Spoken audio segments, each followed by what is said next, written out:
All right, I want to start by giving all glory, honor, and praise to Yahweh, Bahashim, Yahushai, Bahashim, Rekah, Kodash. Double honor to the elders and the apostles and teachers and wise men of great millstone that I learned this truth from through the spirit and power of Yahweh, Bahashim, Yahushai, through the Rekah, Kodash. Salutation to the elect out there. All right, I want to do a quick lesson. Going to a video I came across about a woman who contracted, HIV. Yeah, HIV through, through a man that she slept with, you see.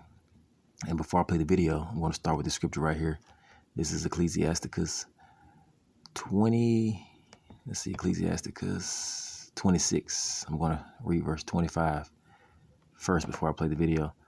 All right, it says, a shameless woman shall be counted as a dog. And as you're going to see in the video, that woman, she seems to be very shameless. All right, it says, but she that is shamefaced will fear the Lord, you see. All right, now let's give you an example of a shameless woman. Let's play this video, then I'll get another scripture. All right, here we go.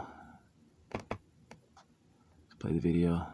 Yeah, got any show for y'all. So this girl, she's explaining how she got HIV. Yeah. She's fine. All you need is to drink your cocktail, take your meds. You can have kids, marry. You don't have to worry about passing to your partner so long as you take your medication. Yeah, check this out. Okay, so a lot of people are asking for a story time on who's responsible for my diagnoses. If you don't know, I am 22 years old. I was diagnosed with HIV in August of 2023 at 21 years old.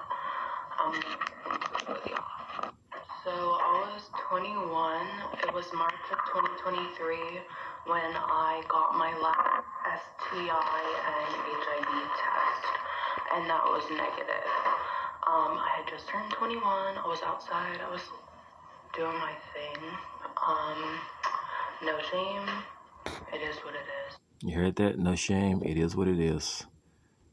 Right here in 25. Let's read it again.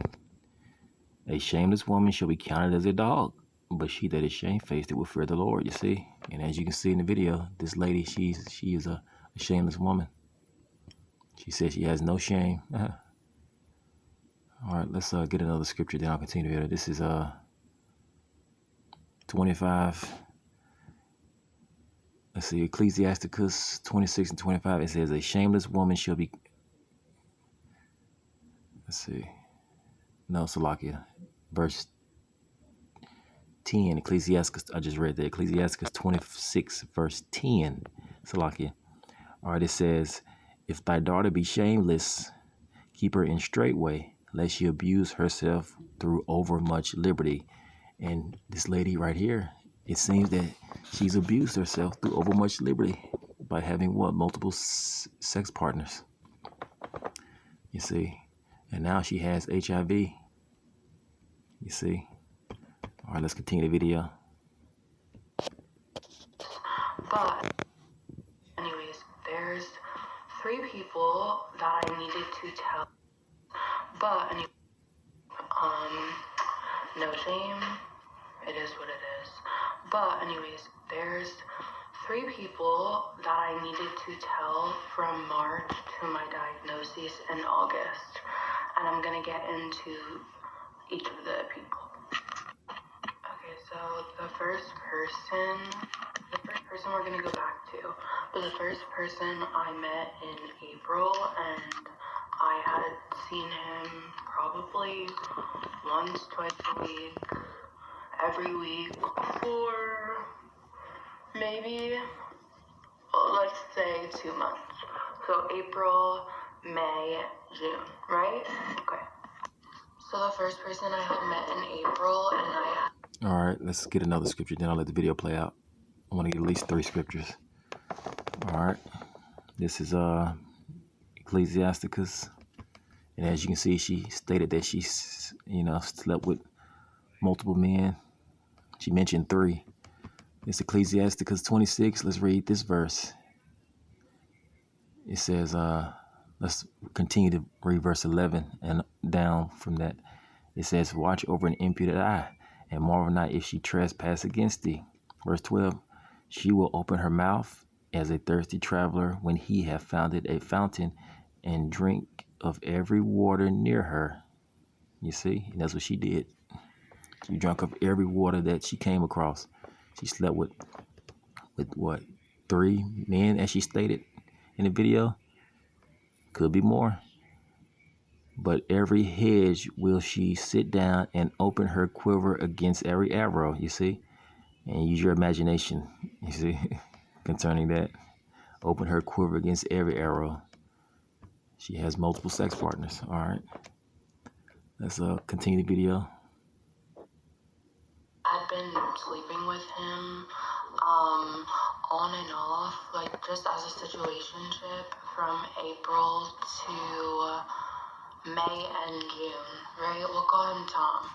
And then I had met someone and like we were more serious. I was with him from June to July, but it didn't last long due to just like issues. And the third person that I needed to tell, I had been with him from July to when I had been diagnosed in August. So we'll call them 1, 2, and 3 in this scenario. So keep in mind the first person, I had been with him from April to June. Maybe April to late May, to be honest. But late June, I started to develop a fever. I had 105 fever for 7 days straight. I went to the ER and I was not tested for HIV because I didn't meet the HIV standard, which is being gay or using drugs. I'm straight. I need to emphasize that. So anyways, had 105 fever for a week straight, and after that I just got sicker and sicker and sicker, and I had been in and out of the hospitals, doctors, nobody knew what was wrong with me, right? So we get to August, I'm in the hospital, I finally figure out that I'm HIV positive. I have to make 3 different phone calls to 3 different people because I, obviously, as hard as that was, I'm not gonna not tell these people because 1, they need to protect themselves, get tested, and I don't want to put someone else at risk, and 2, I want to know who's responsible, so I give their names to the Department of Health, obviously, and then I contacted them personally because I wanted to tell them. Now, I had 3 different reactions to my diagnosis, and I'll get into that.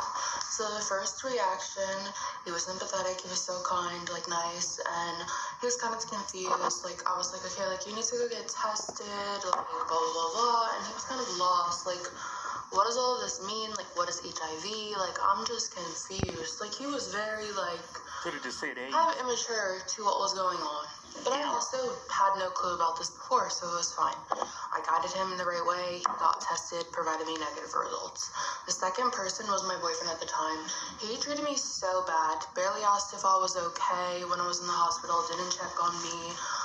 When I was in the hospital, I literally had to find somewhere for him to get tested, and this man was on the phone yelling at me, talking about, oh, I don't have health insurance, and, like, who's gonna pay for this? Like, it was all about him, and, like, him being scared.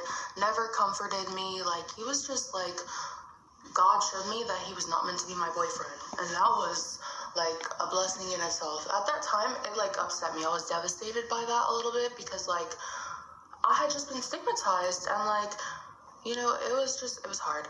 But this is what I really want to talk about. This third person, okay? This third person,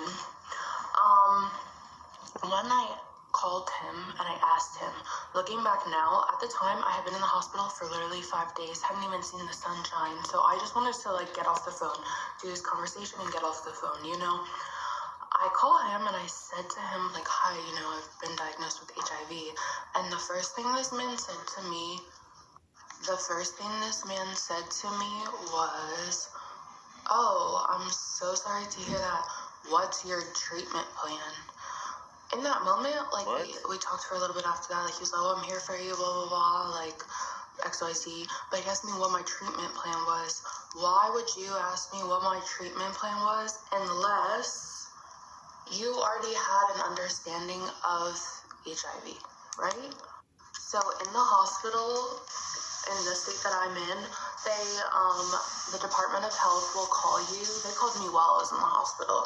They will call you and ask who you came into contact with, and they will ask for your sexual partner's first, last names, addresses if you have them, date of birth, whatever you have pertaining to these people, so they can, one, contact them as well and let them know, but two, like, it's a health risk. Like, these people need to be aware of my status because I came into contact with them point blank period. So I gave this information to the health department, and this third person that I asked, he was also the only person who literally could not provide me a negative test result. I asked him twice, he ignored me. What is all this stuff you putting on you? Randomly disappeared in July. I started getting sick in June, and in July he randomly disappeared and moved to Texas. Like, he called me and was like, come see me, like, I'm leaving in 2 days, like, and I was like, no, I'm good, like, kind of get off that, like, I just didn't want any parts in him at that point. And I thought it was weird that he randomly, abruptly moved. Like, it was just odd. His life was so established here in Tampa, like, I didn't understand it. But I didn't think much of it because at the end of the day, it didn't affect me in that moment. Later, I realized now that he's in a different state and the laws are so different, there was nothing I could do. I called lawyers, I talked to doctors, I asked so many people, like, is there anything more that I can do? And nobody could really help me. So that was really it as far as who's responsible. I don't necessarily know that he was responsible. My gut says that he was responsible, but I just, like, was kind of at odds with that. And I ultimately chose peace for my own sake. And that's my story as to who is responsible for me being diagnosed with HIV. And as you can see, she's an example of a shameless woman that abused herself through overmuch liberty. All right. And that's her result right there. By abusing herself through overmuch liberty, HIV. All right, I'll end the lesson here. All praises to Yahweh, Ba'ashim Yahushua, Ba'ashim Rikakwadash. All right, Shalom.